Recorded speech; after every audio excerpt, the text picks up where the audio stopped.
Hello students, I am again back with part 2 of chapter number 2, the Egyptian civilization. Students, I hope you all have seen part 1 of this chapter. If not, do watch it. बेटा part 1 की video में हम यहाँ तक discuss कर चुके हैं. Part 2 हम स्टार्ट करेंगे नेक्स्ट टॉपिक से, रिलीजन से. रिलीजन को हम हिंदी में क्या कहते हैं बेटा? धर्म, है ना.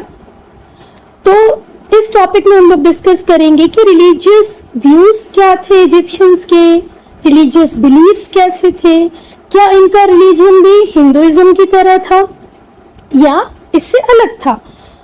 A plethora of gods and goddesses were worshipped. बेटा जैसे हम हिंदुइज्म में करते हैं कि हमारे यहाँ बहुत सारे देवी और देवता हैं, है ना, और हमें पता भी है कि हमें इस चीज के लिए किस भगवान को पूजना है.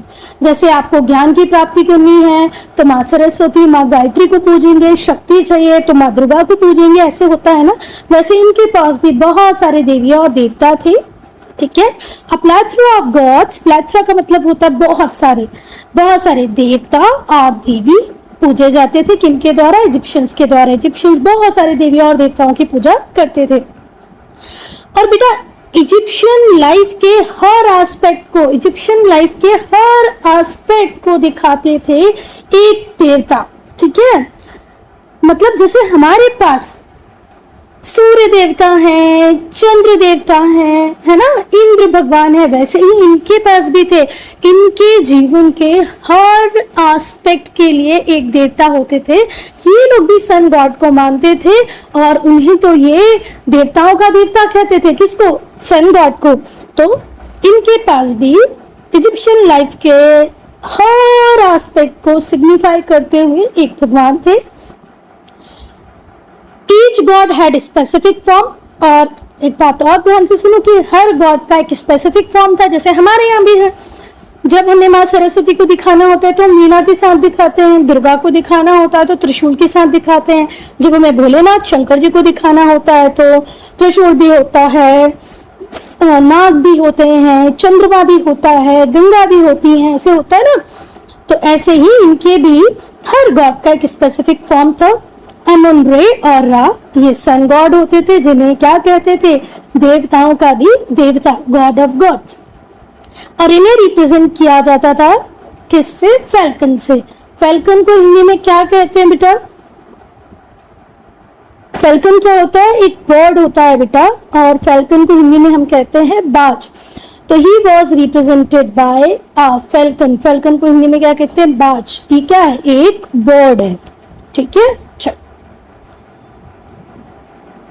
और ये लोग सन को सोर्स मानते थे, स्रोत मानते थे. किसका? Warmth and life to the Egyptian. बेटा हर व्यक्ति अगर जिंदा है तो उसमें सच में सन का एक इम्पॉर्टेंट रोल है. सन नहीं होगा, फोटोसिंथेसिस नहीं होगी, हीट नहीं होगी, है ना, वार्मथ नहीं होगी, तो हमारा तो सर्वाइवल पॉसिबल नहीं है. तो ये लोग इतना बहुत अच्छे से जानते थे कि sun is the source of warmth and life to the Egyptian. इसीलिए ये देवताओं का भी देवता कहते थे. किसको? सन को. Thoth was the moon God. Chandradev को जैसे हम मानते हैं वैसे ही ये लोग भी मानते थे थॉथ. किसको बोलते थे? मून गॉड को. और मून को रिप्रेजेंट करता था आइबिस. आइबिस क्या है बेटा? एक वाटर बर्ड है बेटा. ये है आइबिस, ये है एक वाटर बर्ड. ठीक है. क्या नाम है इसका? आइबिस. और ये है फैल्कन, जिससे किसको रिप्रेजेंट किया जाता था? सन गॉड को. और बेटा हॉर्स एक स्काई गॉड होते थे, मतलब आसमान के देवता. तो बेटा हॉर्स क्या थे? हॉर्स स्काई गॉड थे, आकाश के मतलब आसमान के देवता थे. और इन्हें किससे रिप्रेजेंट किया जाता है? हॉक से. जब आप हॉक और फैल्कन को देखोगे ना बेटा नेट पे, तो ये समहाउ सेम ही इमेज दिखाई दी जाएंगी. एक को बाज बोलते हैं, दूसरे को सिकरा. ठीक है. पर ऑल इन ऑल लगभग 90% आपको दोनों में सिमिलैरिटी दिखेगी, पर ये सिमिलर नहीं है. ठीक है, इससे हमें मतलब भी नहीं है कि वो सिमिलर है नहीं है, बस हमें तो ये याद रखना है कि स्काई गॉड को शो किया जाता था, दिखाया जाता था हॉक से, हमारे सन गॉड को दिखाया जाता था फैल्कन से। ये आपके लिए इंपॉर्टेंट है, इसको ध्यान रखना बेटा। और जितनी भी एंशिएंट इजिप्ट सिटी थी ना, या जितनी भी सिटी थी एंशिएंट इजिप्ट में, उन सब के पैट्रन गॉड हुआ करते थे, मतलब हर सिटी का भी अपना अलग देवता होता था। Each God had a temple, और हर भगवान का एक मंदिर होता था जो उनके लिए होता था, उनको डेडिकेट करते हुए होता था। प्रीस्ट सर्व करते थे गॉड्स को। मंदिरों में पंडित पुजारी होते थे, जैसे हम मुस्लिम्स की बात करें तो उनमें मौलवी होते हैं, क्रिश्चियंस की बात करें तो फादर होते हैं, वैसे ही प्रीस्ट हुआ करते थे इजिप्शियंस टेम्पल्स में, जो भगवान की सेवा करते थे। ठीक है, जैसे हम लोग पूजन करते हैं, है ना, वस्त्र बदलते हैं भगवान के। तो हर सिटी जो थी एंशिएंट इजिप्ट की, हर सिटी के पैट्रन गॉड थे, हर सिटी के एक डेडिकेटेड देवता थे, उनका वहां पर मंदिर होता था, उस मंदिर में प्रीस्ट होते थे। चलो, pharaoh were also worshipped as gods, और फेरोज हमने लास्ट वीडियो में डिस्कस किया था, राजा, किंग, मोनार्क, है ना, उसे भी वर्शिप किया जाता था भगवान की तरह ही। जो बेटा प्राचीन इजिप्ट था, मिस्र था, वहां पर राजाओं को भी किसके इक्वल माना गया था? गॉड्स के इक्वल माना गया था। जैसे मेसोपोटामियन सिविलाइजेशन फर्स्ट चैप्टर में हमने पढ़ा, वहां पर भी राजाओं को भगवान की तरह माना जाता था। इसी तरीके से यहाँ पर भी मेसोपोटामियंस की तरह ही इजिप्शियंस का भी बहुत ज्यादा विश्वास था इस बात में कि मरने के बाद भी जीवन होता है। हम लोगों ने मेसोपोटामियन सिविलाइजेशन में पढ़ा ना कि वो लोग भी लाइफ आफ्टर डेथ में बिलीव करते थे कि भाई मरने के बाद भी कोई ना कोई जीवन तो होता ही है। ऐसे ही इजिप्शियंस लोग भी बहुत ज्यादा बिलीव करते थे कि मरने के बाद भी जीवन होता है। और ये लोग डेथ को कैसे देखते थे कि ये एक इंटरमीडिएट फेस है between this life and next. अभी जो हम जीवन जी रहे हैं और जो आने वाला जीवन है उसका इंटरमीडिएट फेस है डेथ। तो बेटा इनका ये विश्वास था कि मरने के बाद भी जीवन होता था, इसीलिए ये लोग डेड बॉडी को ममीफाई कर देते थे। This is why the Egyptian mummified their dead. जो भी डेड बॉडी होती थी उसको वो क्या कर देते थे? ममीफाई कर देते थे। और ममीफाई करने की जो प्रोसेस थी उसे ममीफिकेशन कहते थे। Mummification is the process of mummifying the dead body. अब ध्यान से सुनो बेटा, जिस भी बॉडी को प्रिजर्व करके रखा जाता था उस बॉडी को ही हम क्या कहते थे? Mummy. The body preserve by the process of mummification. Mummification की प्रोसेस से जिस भी डेड बॉडी को आपने प्रिजर्व किया उसे क्या कहोगे? मम्मी कहोगे। अब भाई प्रिजर्व करने के लिए बहुत सारे हर्ब्स का यूज होता था, मतलब इनका साइंस को लेकर, साइंस के इनका जो नॉलेज था वो बहुत ज्यादा आगे था। ये डेड बॉडी को भी प्रिजर्व कर लेते थे। ये प्रोसेस आपको पता चल गई। ममीफिकेशन क्या है? ममीफिकेशन एक प्रोसेस है जिससे हम ममीफाइंग करते हैं, और जिस बॉडी को ममीफाई किया जाता है ममीफिकेशन की प्रोसेस से उसे क्या कहते हैं? ममी।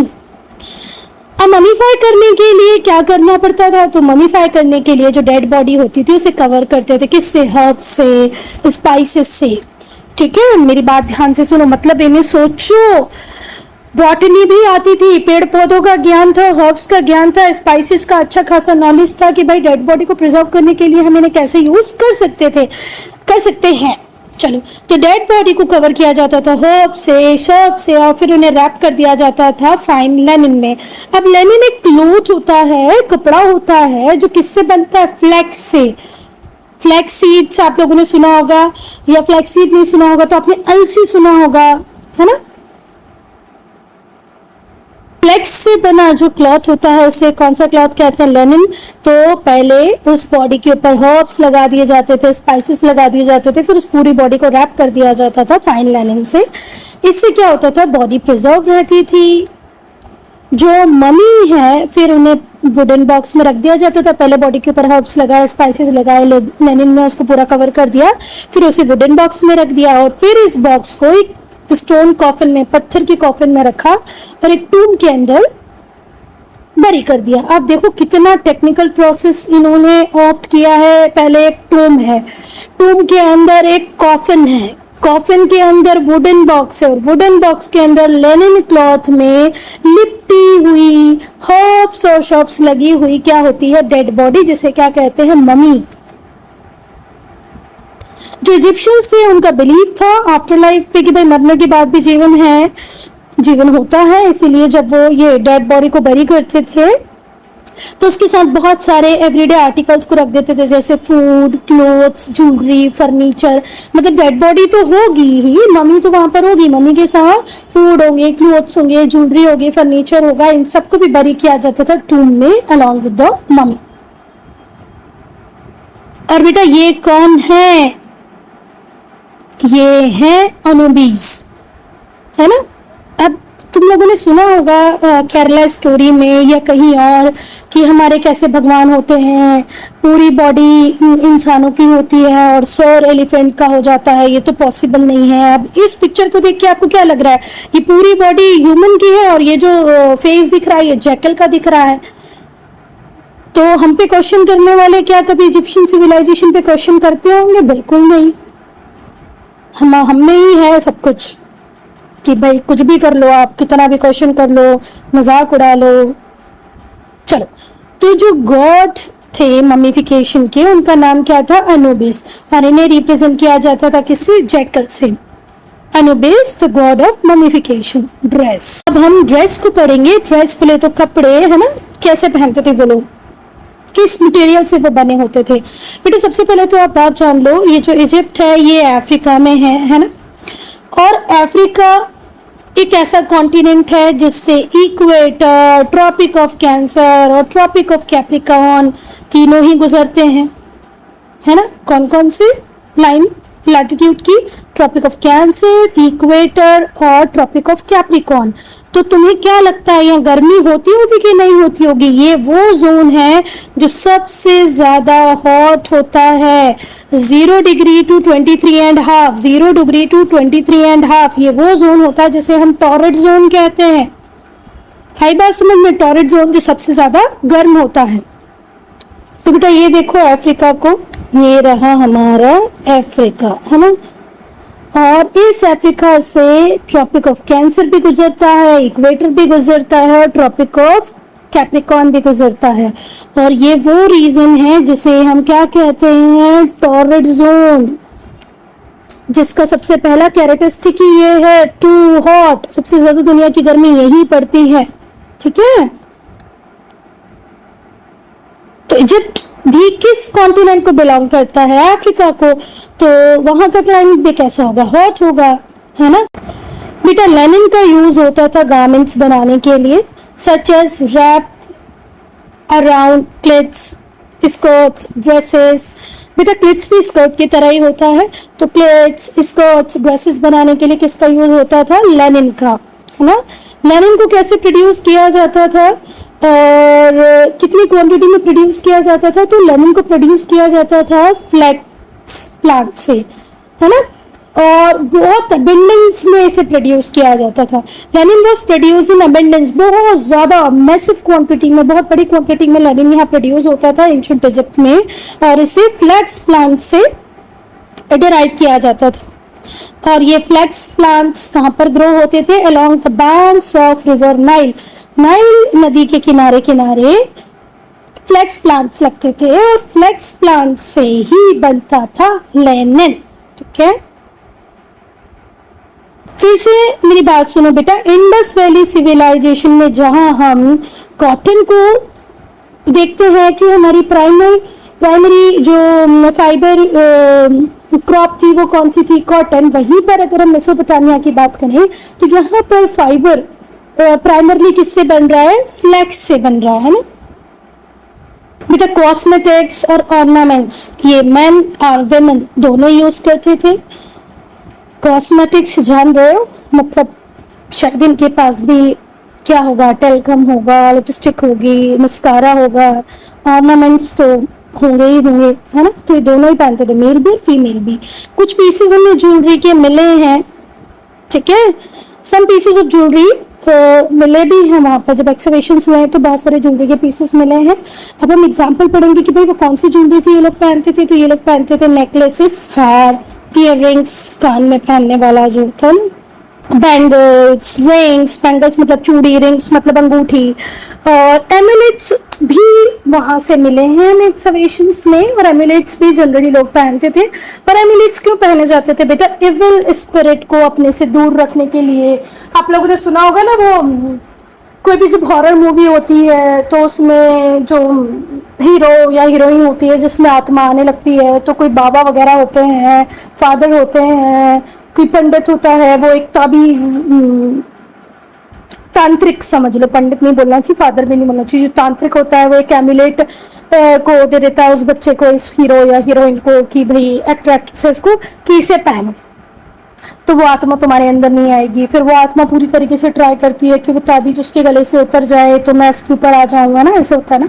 तो ताबीज समझ गए ना, कुछ कुछ ऐसा होता है, ऐसे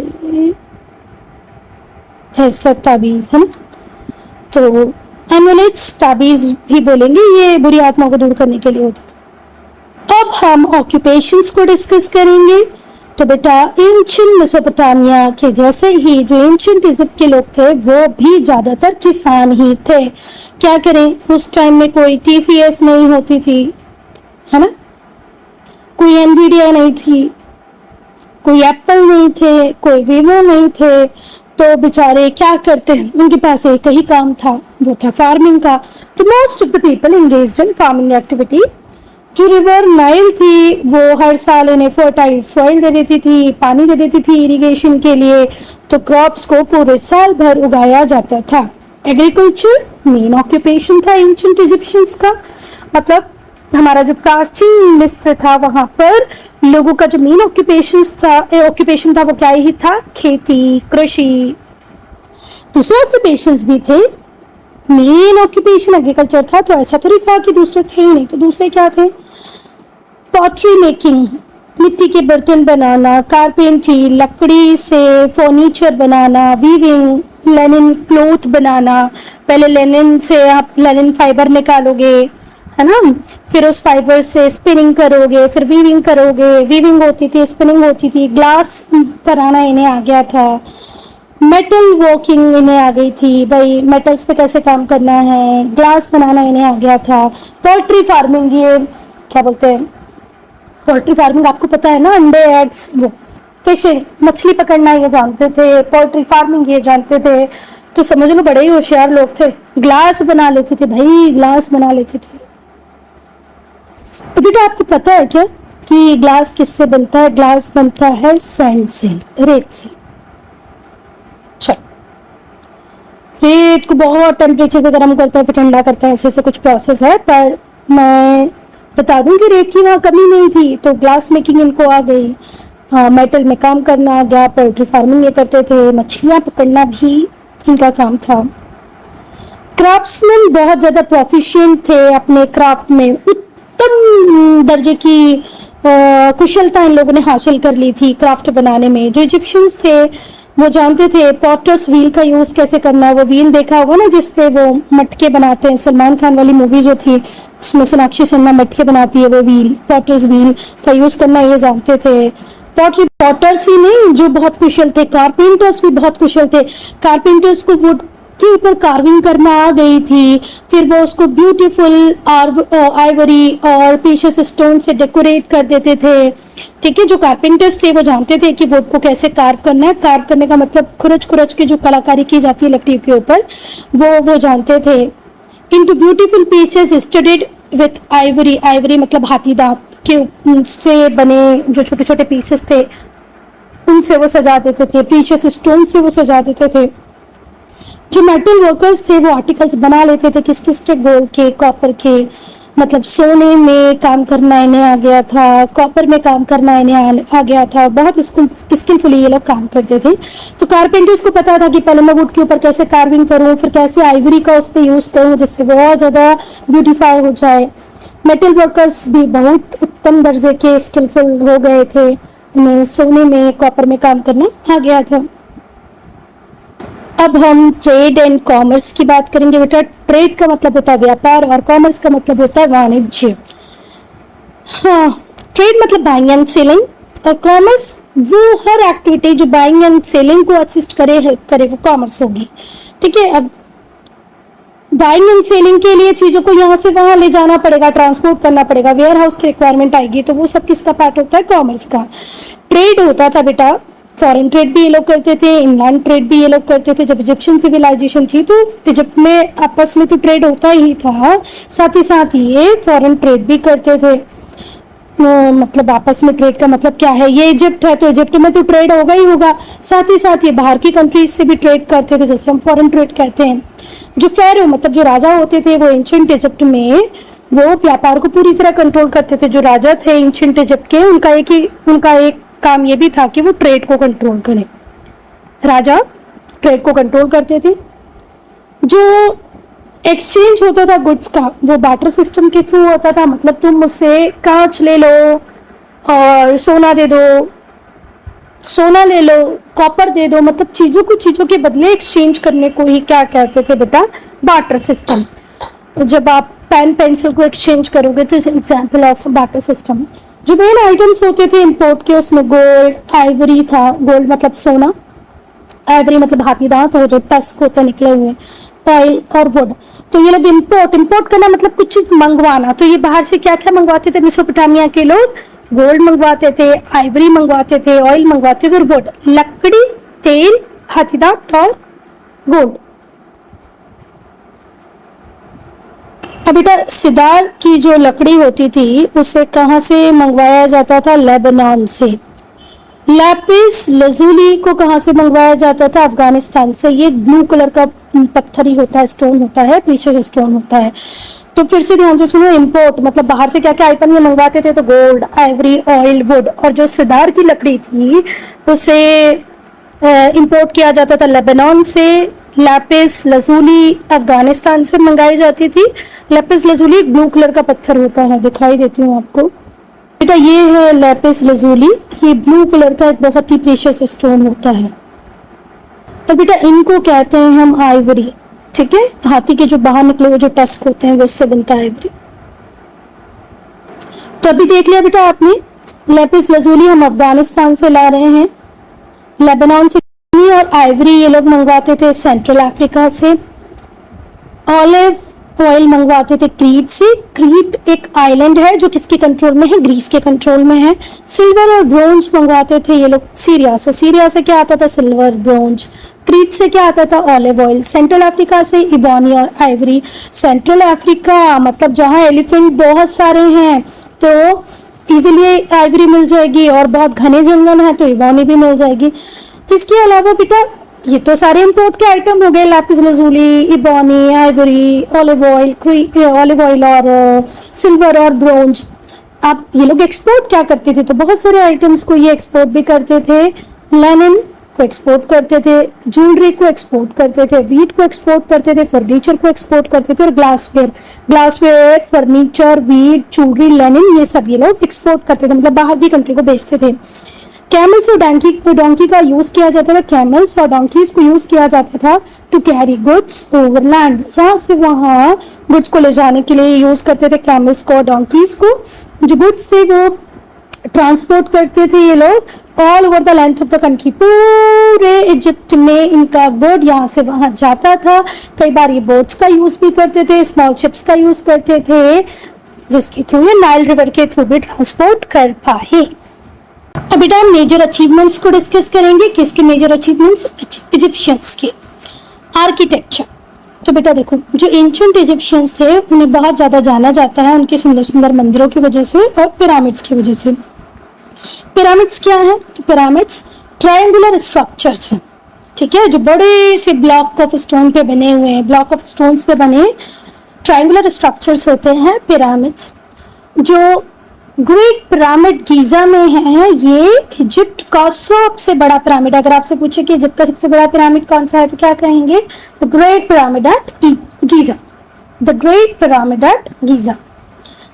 ये 7 वंडर्स ऑफ वर्ल्ड की जो लिस्ट है उसका पार्ट भी है।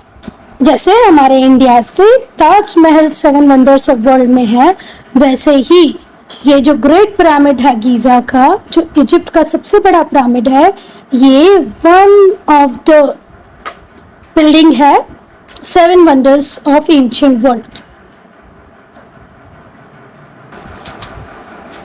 चलो, तो जो 7 वंडर्स थे एंशिएंट वर्ल्ड के, उसमें से एक है ग्रेट पिरामिड एट गीजा। बेटा जो न्यू वंडर्स ऑफ वर्ल्ड है उसमें भी ये है, और पुराने जो एंशिएंट वंडर्स ऑफ वर्ल्ड थे उसमें भी ये था। इसे बनाया किसने है? तो इसे बनाया है फेरो चियोप्स ने, कुफू ने। जो ग्रेट पिरामिड है इजिप्ट के, वो रॉयल बरियल साइट है। जितने भी राजे महाराजे होते थे उन्हें वहां पर बरी किया जाता था। The pyramids house tombs of pharaohs, राजा की टूम्स है पिरामिड्स में। बेटा बहुत ध्यान से सुनना, जो ग्रेट पिरामिड है गीजा के, ये अकेले एक ऐसी साइट है जो दोनों लिस्ट में कॉमन है। एंशियंट वर्ल्ड के जो 7 वंडर्स थे उसमें भी the great pyramid at Giza आता था, और जो न्यू 7 वंडर्स ऑफ वर्ल्ड है उसमें भी ग्रेट पिरामिड एट गीजा आता है। तो ये इंपॉर्टेंट टॉपिक हो जाता है बेटा। इसको किसने बनवाया है? फेरो चियोप्स, कुफू जरूर लिखोगे। तो अगर कोई आपसे पूछे कि पिरामिड्स क्या है तो क्या कहोगे? टूम्स ऑफ फेरोज, राजाओं की कब्रें हैं। इमेज बेस्ड क्वेश्चन भी आते हैं, पिक्चर बेस्ड क्वेश्चन भी आते हैं, तो ये ध्यान रखिए। ये फेरो चियोप्स है, कुफू, ये ग्रेट पिरामिड्स है, ये है ग्रेट स्फिनिक्स, द ग्रेट स्फिनिक्स। और एक मंदिर को अभी हमको थोड़ा सा डीप में पढ़ना है, जो कहाँ पर है? अबू सिम्बल में है। अबू सिम्बल में एक मंदिर है, उसको अभी हम पढ़ेंगे। तो बेटा ये टेम्पल बहुत इंपॉर्टेंट है, इसको जरा ध्यान से पढ़ना। एक मंदिर है जो कहाँ पर है? अबू सिम्बल में है, और ये शायद यूनेस्को वर्ल्ड हेरिटेज साइट है ना? एक आर्कियोलॉजिकल साइट है, ऐसे समझ लो। एक बार चेक करना पड़ेगा वर्ल्ड हेरिटेज साइट है कि नहीं, यूनेस्को हेरिटेज साइट है कि नहीं, पर ये याद रखना ये इंपॉर्टेंट हेरिटेज साइट है। अब जो मंदिर अबू सिम्बल में है, ये एक और अजूबा है एंशिएंट इजिप्ट के द्वारा बनाया हुआ। मतलब इन्हें सोचो कितना ज्यादा नॉलेज था किसका? एस्ट्रोनॉमी का। अब ऐसा क्यों मैं बोल रही हूँ एस्ट्रोनॉमी? क्योंकि ध्यान से सुनो बेटा, ये जो मंदिर है इसको इस तरीके से बनाया गया है कि 2 बार, एक बार 22 फेब को और एक बार 22 अक्टूबर को, 22 फरवरी को, 22 अक्टूबर को सूरज की सीधी किरणें मंदिर के अंदर गर्भगृह तक जाती हैं और जो मूर्तियां हैं उन्हें रोशन करती हैं। तो बेटा जो मंदिर बना हुआ है अबू सिम्बल में, ये एक और आर्किटेक्चरल वंडर है एंशिएंट इजिप्ट का। ये यूनेस्को वर्ल्ड हेरिटेज साइट का भी पार्ट है। इसको बनाया था रामसेस II ने, और इस तरीके से बनाया था कि सूरज की सीधी किरणें, उगते हुए सूरज की सीधी किरणें बैक वॉल पर पड़ेंगी, जो मंदिर है उसके अंदर वाली दीवार पर पड़ेंगी और मूर्तियों को रोशन करेंगी। अगर हम हमारे टर्म्स में कहें तो गर्भगृह तक सूरज की सीधी रोशनी पहुंचती है। बेटा 1960s में इस मंदिर को रिकंस्ट्रक्ट किया गया, और जो ओरिजिनल प्लेस थी उससे थोड़ा सा दूर बना दिया गया, क्योंकि वहां पर एक ब्रिज का, डैम का कंस्ट्रक्शन चल रहा था, डैम या ब्रिज में से कुछ। तो उस कंस्ट्रक्शन के कारण भाई ये मंदिर को कोई इम्पैक्ट ना पड़े, कोई इफेक्ट ना पड़े, इसलिए इसे वहां से हटाकर दूसरी जगह रिकंस्ट्रक्ट कर दिया गया। फिर से ध्यान से सुनो, 1960s में ये जो मंदिर था इसे रिकंस्ट्रक्ट किया गया, थोड़ा सा दूर जो ओरिजिनल प्लेस थी उससे। और बेटा ऐसा क्यों किया गया था? This was done to facilitate the construction of Aswan dam. Aswan dam बन रहा था, बीच में मंदिर आ रहा था, मंदिर की वजह से डैम प्रॉपर्ली बन नहीं पाता, और हो सकता है डैम के चक्कर में वो मंदिर डूब भी जाता, इसीलिए हमने मंदिर को थोड़ा सा दूर बना दिया। This was done to facilitate the construction of Aswan dam. ये जो मंदिर था उसमें बहुत सारे स्टैच्यूज थे, तो सारे स्टैच्यूज को पहले केयरफुली डिसमेंटल किया गया, फिर जो अलग अलग पीसेस थे उन्हें नंबर दिया गया। जैसे एक ये स्टैच्यू है, इस स्टैच्यू को मैंने डिसमेंटल किया, ये वाला पार्ट तोड़ दिया, ये वाला पार्ट तोड़ दिया, ये तोड़ दिया, फिर इन्हें नंबर दे दिए 1 2 3 4 5। तो जो स्टैच्यूज थे मंदिर के उन्हें डिसमेंटल तोड़ा गया, वो बहुत सावधानी पूर्वक तोड़ा गया और डिफरेंट पीसेस में उसे किया, और फिर उन्हें नंबर दे दिए गए। वापस से जहां नया मंदिर बनाया गया था वहां पर रिकंस्ट्रक्ट किया गया पीस बाय पीस। जो मूर्ति, जो स्टैच्यूज हमने तोड़े थे उन्हें पीस बाय पीस वापस से जमाया गया। जैसे 1 नंबर का, ये 2 नंबर का आ गया, 3 नंबर का, 4 नंबर का, फिर 5 नंबर का, ऐसा करके जो पीसेस तोड़े थे उन्हें वापस से रिकंस्ट्रक्ट कर दिया गया है ना। जहाँ आज मंदिर है उसमें पुरानी ही मूर्तियां हैं जिन्हें पहले हमने डिसमेंटल किया था और वापस से उन्हें जोड़ दिया। और ये तोड़ने और जोड़ने का काम आसानी से हो पाया क्योंकि हमने बहुत केयरफुली उन्हें तोड़ा था और उन सारे टुकड़ों को नंबरिंग दे दी थी कि भाई ये कहाँ लगेगा, ये कहाँ लगेगा, ठीक है। जैसे मोनालिसा की पजल हम सॉल्व करते हैं वैसे। अब हम मैथमेटिक्स की बात करेंगे। तो बेटा पिरामिड्स, हर व्यक्ति जो उसे देखता है वो यही बोलता है कि भाई कितना गजब का मैथमेटिक्स कैलकुलेशन था, इन्होंने किस तरीके से पत्थरों को काटा होगा कि एग्जैक्ट एक्यूरेट शेप आया है। तो भाई जो इजिप्शियंस थे उन्हें मैथमेटिकल कैलकुलेशंस का अच्छा खासा नॉलेज था। द प्रिसाइज मैथमेटिकल कैलकुलेशंस का यूज हुआ है कंस्ट्रक्ट करने में, किसको कंस्ट्रक्ट करने में, पिरामिड्स को कंस्ट्रक्ट करने में। तो हम ये अंदाजा लगा सकते हैं, अंदाजा क्या लगा सकते हैं, बिल्कुल प्रूफ के साथ बोल सकते हैं कि इजिप्शियंस मैथमेटिक्स में बहुत अच्छे थे। ये 4 बेसिक ऑपरेशंस तो जानते ही थे, addition, subtraction, multiplication and division, पर इन्हें फ्रैक्शंस का नॉलेज भी था, इन्हें डेसिमल सिस्टम भी आता था। तो इजिप्शियंस को मैथ्स का बहुत अच्छा नॉलेज था। एडिशन, सब्ट्रैक्शन, मल्टीप्लिकेशन, डिवीजन तो ये जानते ही थे, साथ में ये डेसिमल सिस्टम को भी जानते थे और ये फ्रैक्शंस को भी जानते थे। इनका जो कैलकुलेशन था एरिया को लेकर के, वॉल्यूम को लेकर के, वो गजब का ही था। मतलब बहुत बढ़िया तरीके से ये एरिया कैलकुलेट कर लेते थे, वॉल्यूम कैलकुलेट कर लेते थे और इन्हें ज्योमेट्रिकल फिगर्स का भी अच्छा खासा नॉलेज था, सर्कल्स, रेक्टेंगल, सिलेंडर्स, ये सब प्रिसाइजली ये लोग जानते थे।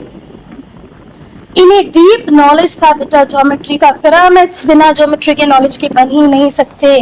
तो मैथमेटिकल कैलकुलेशन का, एलजेब्रा का, ज्योमेट्री का इनका अच्छा खासा नॉलेज था किसको, इजिप्शियंस को। अब बेटा मेडिसिन में, मेडिकल के फील्ड में ये कितना आगे थे ये बताने की मुझे जरूरत नहीं है भाई। वो जो डेड बॉडी को प्रिजर्व करके रख पा रहे हैं, ममीफिकेशन की प्रोसेस कर पा रहे हैं, सोचो मेडिकली कितना एडवांस होंगे। तो ममीज का प्रिजर्वेशन इतने साइंटिफिक मैनर में इजिप्शियंस ने किया कि ये आज हमें प्रूव करता है कि बायोलॉजी और केमिस्ट्री दोनों का इन्हें बहुत अच्छा नाम था। ह्यूमन एनाटॉमी, किस केमिकल का क्या इम्पैक्ट होगा, ये सब बहुत अच्छे से जानते थे। बायोलॉजी और केमिस्ट्री का अच्छा खासा नॉलेज था इजिप्शियंस को। इन्हें बहुत अच्छे से human anatomy, human body, human structure, bone, सबका बढ़िया नॉलेज था। मेडिकल बुक, एक मेडिकल बुक भी मिली है इजिप्शियन सिविलाइजेशन से जो डिटेल डिस्क्रिप्शन देती है ब्लड के सर्कुलेशन का, कि ह्यूमन बॉडी में कैसे ब्लड का सर्कुलेशन होता है, इसका डिटेल में डिस्क्रिप्शन देती है बुक, जो हमें कहाँ से मिली है, इजिप्शियन सिविलाइजेशन से मिली है। तो अगर आपसे कोई पूछे कि बताओ एक प्रूफ दो कि उन्हें मैथ्स का नॉलेज था, तो पिरामिड्स बता देना कि पिरामिड्स इस तरीके से बने हुए हैं, क्या कोई बंदा बिना ज्योमेट्री, बिना मैथ्स जाने उन्हें बना सकता था? पॉसिबल ही नहीं। फिर मुझे बताओ इन्हें साइंस, मेडिकल साइंस का कितना नॉलेज था? तो भैया जिन्होंने मम्मीफिकेशन की प्रोसेस कर दी हो उनका साइंस कितना एडवांस रहा होगा। अब हम एस्ट्रोनॉमी को पढ़ेंगे। अब बेटा एस्ट्रोनॉमी ये लोग जानते थे कि नहीं जानते थे? बेटा जानते थे, ठीक है। प्लैनेट्स, स्टार, सन, मून, इनको भी ये लोग जानते थे। तो जो एंशिएंट इजिप्शियंस थे वो स्टार्स के बारे में, प्लैनेट्स के बारे में जानते थे। दे ट्रेस देयर मूवमेंट, और ये प्लैनेट्स और स्टार की मूवमेंट को भी ट्रेस करते थे एक डिवाइस से जो इन्होंने इन्वेंट किया था। इन्होंने एस्ट्रोनॉमिकल चार्ट्स भी बनाए थे। ये जो ग्रह, जो प्लैनेट्स होते हैं, इनकी मूवमेंट को देखते हुए उन्होंने एस्ट्रोनॉमिकल चार्ट भी बनाए थे। इन्होंने स्काई को डिवाइड किया था 12 कॉन्स्टलेशंस में। Egyptians divided the sky into 12 constellations, ठीक है। और यहाँ से ही शुरुआत होती है ज़ोडिक राशि साइन की, जो आज हम समझते हैं ना 12 राशियां। राशियां तुम लोगों को पता होगी ना, ज़ोडिक साइंस जैसे मीन, पाइसेस, लिब्रा, तुला, एरीज, मेष, पता होगा ना। चलो, तो इन्होंने पूरे के पूरे स्काई को 12 कॉन्स्टलेशन में डिवाइड किया था। इन्होंने चार्ट भी बनाए थे जो प्लैनेट की मूवमेंट को बताते थे। प्लैनेट की मूवमेंट्स के अकॉर्डिंग एस्ट्रोनॉमिकल चार्ट्स इन्होंने बनाए थे। प्लैनेट की मूवमेंट के अकॉर्डिंग एस्ट्रोलॉजिकल चार्ट इन्होंने बनाए थे। और ज़ोडिक की शुरुआत जो राशि है वो भी यहीं से हुई थी। बेटा इजिप्शियंस की लाइफ से जुड़ी हुई थी बहुत सारे स्टार्स की अपीयरेंस, प्लैनेट्स की अपीयरेंस, मतलब इन्होंने सितारों और प्लैनेट्स के दिखने से उनकी मूवमेंट से अपने आप को जोड़ रखा था। जैसे कि द स्टार साइरस एक इम्पॉर्टेंट पोजीशन रखता था इजिप्शियन सिविलाइजेशन में, और इजिप्शियंस ने ऐसे ऑब्जर्व किया था, इजिप्शियंस का ऐसे मानना था कि स्टार साइरस तभी दिखता है जब एनुअल फ्लड आती है, किसमें, रिवर नाइल में। और इन लोगों ने यहाँ तक ऑब्जर्वेशन रखा था कि ये जो स्टार है ये तभी दिखता है होराइजन में जब फ्लड रीच कर जाती है Cairo, and this happened every 365 day, और हर 365 दिन में एक बार होता है। तो इन्होंने कंक्लूड किया कि जो एवरेज टाइम होता है टू फ्लड्स के बीच का वो 365 डेज होता है, और इसी से ये कंक्लूड कर पाए कि एक साल भी कितने का है, 365 डेज का है। तो देखो जरा कितना ऑब्जर्वेशन पावर इनकी ग्रेट थी कि जब साइरस दिखेगा तो फ्लड आएगी, या फ्लड आएगी तो साइरस दिखेगा, तो फ्लड के बीच में 365 डेज का डिफरेंस होता है, मतलब एक साल 365 डेज का।